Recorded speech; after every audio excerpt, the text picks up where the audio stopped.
슬관절 인공관절 치환술은 정형외과 수술 중에서도 대표적으로 성공률이 높은 수술이라고 하겠습니다. 대부분의 경우에서 90% 이상 환자의 만족도를 담보할 수 있는 수술로 환자의 만족도가 상당히 높은 수술이라고 할 수 있겠습니다. 아무리 관절염이 심해도 요즘 의학기술의 발전과 더불어 아무리 심한 변형이 있는 관절염이라도 저희가 수술을 해드릴 수는 있습니다. 인공관절 수술하는 목적이 혼자 편하게 보행하고 혼자 쇼핑할 수 있고, 요즘은 지하철 다 타셔야 되잖아요. 혼자 지하철 타고 혼자 버스 타고 하는 게 목표이기 때문에 일상생활로 복귀할 수 있도록 도움을 드리고 있습니다.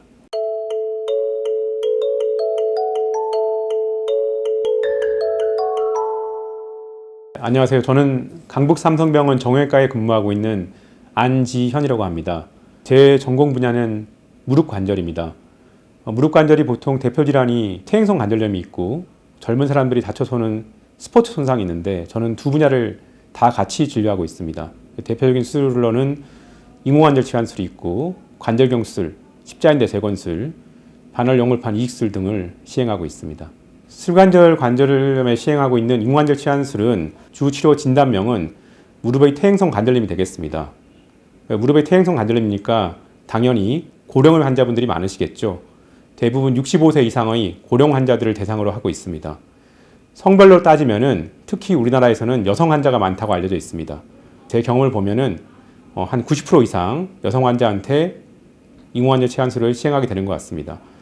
그 이유는 생활 습관으로 설명하고 있는데, 우리나라 여성분들이 쪼그려 앉는 동작이 많다 보니 퇴행성 관절염이 남자분들보다는 좀 더 많다고 알려져 있습니다.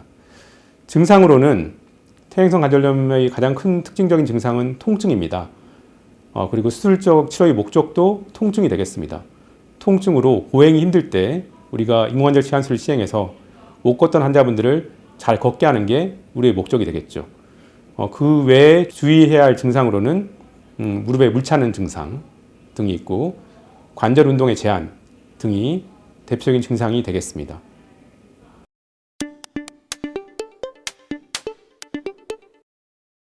네, 무릎이 아프다고 무조건 수술을 해야 되는 건 아니겠죠. 특히 인공관절 치환술은 한 번 하면 돌이키기 힘든 수술이기 때문에 굉장히 신중하게 선택을 해야 될 것 같습니다. 그래서 보통 일반적인 보존적 치료, 약물 치료, 물리치료 등을 충분히 시행해 본 다음에 최소한 3개월 이상 그런 보존적 치료에도 반응하지 않는 통증에서 수술을 시행하는 게 맞는 선택이라고 하겠습니다. 그럼 통증의 정도가 어떨 때 수술하게 되느냐 하는 또 의문이 있겠죠. 통증의 정도도 일반적인 참을 만한 통증에서는 수술을 보류하는 게 좋을 것 같습니다. 보통 제가 환자들한테 자주 여쭤보는 게 질문이 30분 정도 보행이 편안하게 가능하시냐라고 많이 여쭤봅니다. 그래서 일반적으로 30분 정도 보행이 힘든 정도의 통증, 그리고 계단 보행이 힘들다든지 의자에서 앉았다 일어났다 하는 게 힘들 정도의 통증에서는 수술을 계획하는 게 맞을 것 같고, 만약에 평소에 가끔씩 약물을 복용하는 정도로 30분 이상 보행이 가능하고 내가 계단 보행이나 앉았다 일어나는 동작에서 큰 문제가 없다면은 수술적 치료를 빨리 시행하는 것보다는 보류하시고 보존적 치료만 시행하더라도 생활에 큰 문제가 없을 거라고 생각이 됩니다.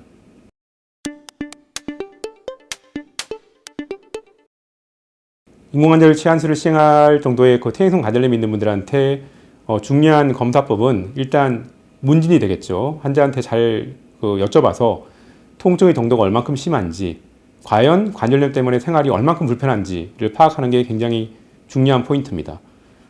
그리고 이학적 검사, 제가 직접 만져봐서 무릎에 부종은 있는지, 또 무릎의 변형은 얼마나 되는지, 그 영상의학적 검사가 중요합니다. 그런데 대부분의 영상의학적 검사는 복잡한 CT나 MRI는 시행하지 않는 것이 일반적이고, 일반적인 엑스레이 검사로서 대부분 충분한 진단이 가능합니다. 단지 단순한 퇴행성 관절염이 아니라 골괴사가 동반되어 있거나 또는 퇴행성 관절염이 굉장히 심해서 골 변형이 심한 사람한테는 보다 정확한 수술을 위해서 추가적인 CT 검사나 MRI 검사가 필요하기도 합니다. 그렇지만 90% 이상의 환자에서는 엑스레이 검사만으로도 충분한 진단과 수술 계획을 세울 수 있다 하겠습니다.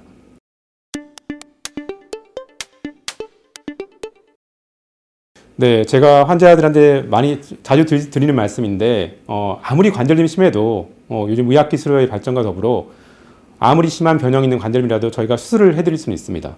모양도 예쁘게 만들어 드릴 수 있고 할 수 있는데, 제일 중요한 문제는 환자분의 무릎 주변 근육 상태가 제일 중요한 문제가 되겠습니다. 제가 한 수술적 치료를 할지 안 할지 결정할 때 30분 이상 보행이 가능하냐를 중요한 포인트로 담다고 말씀을 드렸는데 30분 정도의 보행도 힘들 정도로 상태로 방치하게 되면은 무릎 주변의 근육, 특히 허벅지 근육이 대부분 다 위축된 상태로 오시게 됩니다. 쉽게 말해서 허벅지가 많이 가는 상태로 오시게 되죠. 허벅지 근육이 좀 건강한 상태에서 수술을 하시게 되면은 보통 수술 후 하루 이틀 사이에 보행이 가능합니다. 그리고 한 일주일 정도면 독립적인 보행, 그리고 한 2주 정도면 계단 보행까지 가능하지만 반대로 허벅지 근육이 너무 위축되고 너무 가늘어서 관절염을 방치한 상태에서 지팡이 보행이 필요하거나 휠체어 보행이 필요한 정도의 그런 관절염 상태에서 수술을 하시게 되면은 다른 사람들에 비해서 조기 보행이 불가능한 경우가 많습니다. 아무래도 그렇게 되면 수술 결과가 좋지 않겠죠. 관절염에 대한 수술을 너무 빨리 서두르는 것도 좋지 않겠지만 내가 보행이 어느 정도 제한이 심하고 일상생활에 지장을 주는 통증일 때는 전문가와 상의해서 수술 여부를 결정할 수 있는 정확한 시기를 결정할 수 있는 좋은 방법이라 하겠습니다.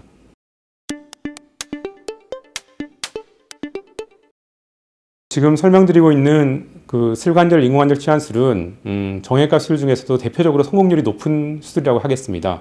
대부분의 경우에서 90% 이상 환자의 만족도를 담보할 수 있는 수술로 환자의 만족도가 상당히 높은 수술이라고 할 수 있겠습니다. 제일 문제가 됐던 것 중에 하나가 수명이죠. 그 인공관절이 자신의 타고난 관절을 기계적인 관절로 바꾸기 때문에 할 수 없이 금속 치환물이 들어갑니다. 평생 쓸 수는 없지만 과거에 10년, 15년 정도 얘기했던 그런 인공관절의 수명이 요즘은 25년 이상, 과거 수술에 비해서는 획기적인 성공적인 결과가 최근 들어 많이 발표되고 있습니다.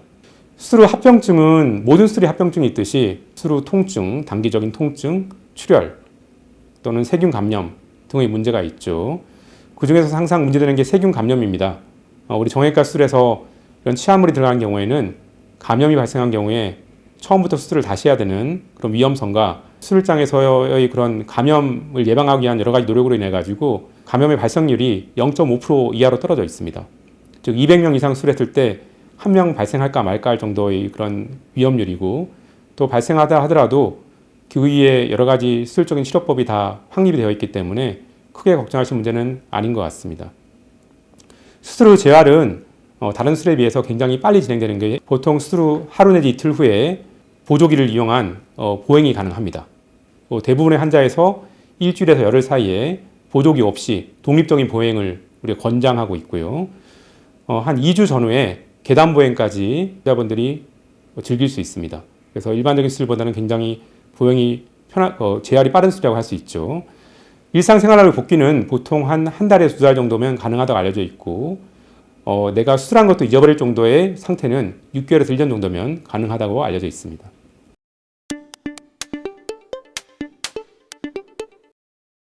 네, 실제로 정말 아픈 수술입니다. 이거는 제가 거짓말할 수 없는 부분이고 항상 미국에서 환자를 대상으로 서베이한 결과를 보면은 인공관절 수술이 여성들의 불만과 비슷한 정도의 통증을 나타내고 있기 때문에 오히려 이제 개용 수술, 흉부외과에서 하는 그런 심장을 여는 수술보다도 아픈 수술이라고 알려져 있죠. 상당히 아픈 수술인 건 분명합니다. 그렇지만 아픈 수술인 거를 우리 의료진들이 가만 놔두지는 않을 거니까 최근 비약적으로 발전한 게 어떤 인공관절의 어떤 특별한 수술기나 기구가 발전한 것보다는 환자의 통증을 어떻게든 줄이려는 노력이 많이 이루어졌습니다. 그래서 예전보다는 확실히 환자들이 크게 통증을 호소하지 않는 것 같습니다. 그렇게 어떻게 통증을 조절할 수 있느냐 하는 건 약물의 발전입니다. 일단 수술 후 통증을 조절할 수 있는 약물들이 여러 가지 경로의 약물들이 많이 알려져 있고 약을 쓰는 방법, 여러 가지 경로를 가진 약물을 동시에 투여함으로써 통증을 줄일 수 있는 시스템이 많이 확립되어 있습니다. 두 번째는 마취 통증의학과의 도움을 받아서 수술 전후로 무릎 주변에 신경을 선택적으로 차단함으로써 환자의 수술 후 통증을 많이 관리할 수 있습니다. 그래서 예전과 달리 통증이 들어서 수술을 미루거나 수술을 거부하실 필요는 없다고 생각됩니다.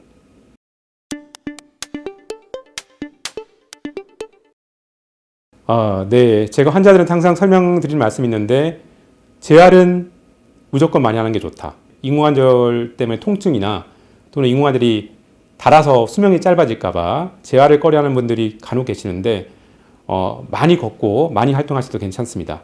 단 뛰는 거나 너무 높은 산에 등산하는 거는 금기입니다. 두 번째는 수술을 하고 나서 세균 감염되면 안 된다고 말씀드렸죠. 그게 굉장히 번거로운 과정을 거쳐야 되기 때문에 수술 후에 거기에 전문 수술을 한 사람의 허락 없이 새로운 뭐 주사 치료를 받는다든지 하는 것은 삼가하셔야 되겠습니다. 그 세 번째는 다치시면 안 됩니다. 치환물 주변에 골절이 발생하게 되면은 수술이 상당히 까다롭습니다. 그래서 꼭 다치지 않도록 안전한 운동 계획을 가지고 시행하시면은 큰 문제는 없다고 보겠습니다.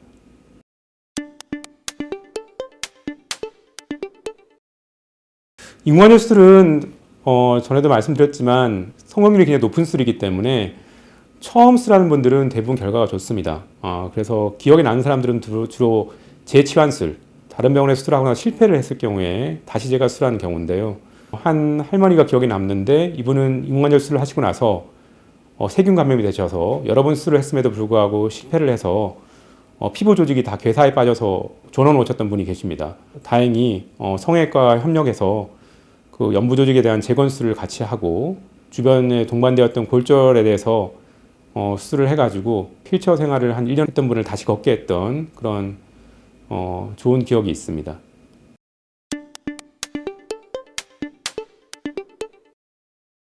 우리가 이제 무릎 관절에 퇴행성 관절염이 발생할 수 있는 위험 요소 중에 하나가 무릎의 변형입니다. 근데 타고난 다리 모양이 O자형 변형이 있는 분들이 있는데 그건 사실 환자분들이 어쩔 수 없는 부분이죠. 그렇지만 이제 그런 분들일수록 무리하게 무릎을 쓰시면 안 되겠죠. 우리 한국 사람의 생활 특성상 쪼그려 앉는 동작 등을 많이 하시게 되는데 특히 O자 변형이 있는 분들은 쪼그려 앉아서 오래 작업을 하거나 하는 동작은 피하시는 게 많은 도움이 될 것 같습니다. 그리고 젊을 때 다치는 경우가 있죠. 제 전문 분야가 퇴행성 관절염 치료뿐만 아니라 스포츠 손상도 하고 있다고 했는데 스포츠 손상 때 반월 연골판이나 인대 손상이 발생할 수 있습니다. 근데 반월 연골판과 인대들은 퇴행성 관절염을 예방할 수 있는 중요한 도구가 됩니다. 손상이 의심될 때는 빨리 병원에 방문하셔서 정확한 진단을 받으시고 치료를 진행함으로써 향후에 나이 들어서 올 수 있는 퇴행성 관절염을 예방할 수 있겠습니다.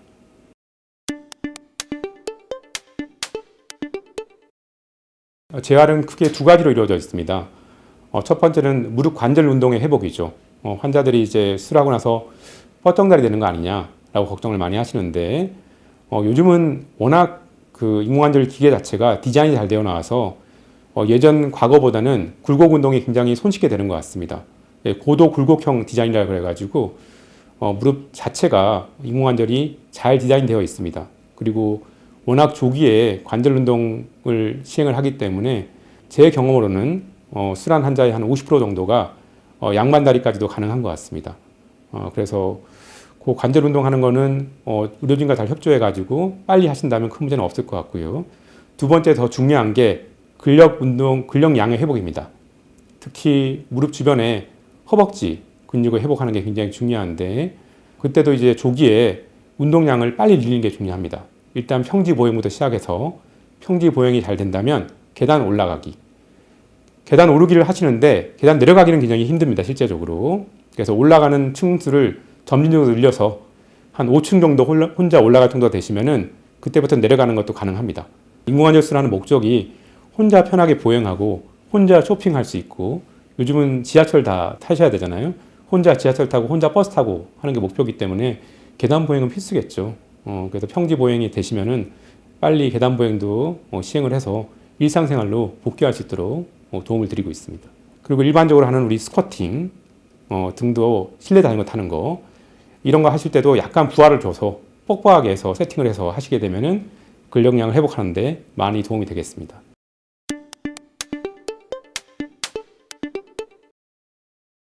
제가 제일 중요하게 여기는 부분이 환자의 선택입니다. 그 인공관절 수술할 때 어떨 때 수술하는 게 좋으냐 하는 걸 항상 생각해서 저 환자가 제 부모님이라면 저 과연 수술을 하는 게 좋을까 안 좋을까를 여러 번 생각을 해서 정말 필요한 환자한테 수술을 해야지 좋은 결과도 따라올 수 있을 것 같습니다.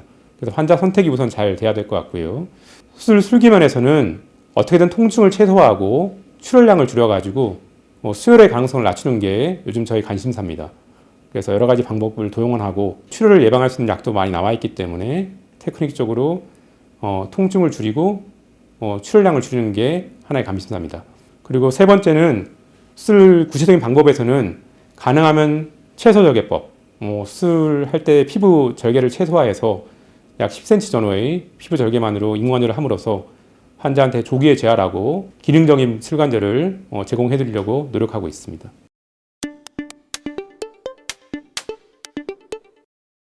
슬관절, 인공관절 치환술은 행복한 일상으로의 복귀다 라고 정의할 수 있겠습니다.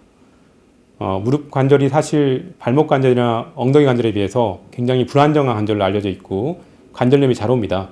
그래서 인공관절 치환술도 대부분 다 무릎 관절에서 하는 경우가 대부분이죠.